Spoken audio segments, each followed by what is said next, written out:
1995 à 2019, quand la température dépasse 30 degrés à Paris, alors évidemment c'est le cas aujourd'hui, plus que presque à 40, eh bien les volumes d'échanges sur le marché parisien chutent de 4 à 10% dans la journée. C'est incroyable. Donc il y a un impact sur les volumes d'échange de la température extérieure. Vous le constatez auprès de vos équipes, ils sont moins productifs et vous le leur reprochez, Thierry, aujourd'hui? Non, certainement Non. pas, mais non. Encore. Je pense maintenant dans toutes les salles de marché, il y a des clims. Il va passer un coup de fil là tout de Ouais, suite. en sortant. Dans toutes les salles de marché, il y a des clims, donc bon.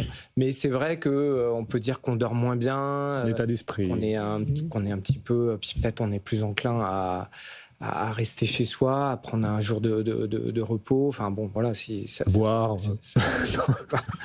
on étire un peu la pause du déjeuner. Non, mais on n'a pas d'explication. On se posait la question tout à l'heure avec Wilfried, effectivement, si c'était par rapport aux autres séances, donc puisqu'à 30 degrés, ça serait a priori pendant les vacances, ou si c'était par rapport aux séances précédentes. Mais enfin bon, j'ai lu le papier aussi, donc ça a l'air d'être une étude sérieuse, effectivement, et donc qu'il y ait une légère baisse des volumes, ça semble pas complètement incohérent, effectivement. L'article dit les températures extrêmes augmentent la fatigue, mauvaise humeur, la distraction des investisseurs français, diminuant leur envie d'acheter ou vendre des titres. C'est ce que constatent les chercheurs, en tout cas.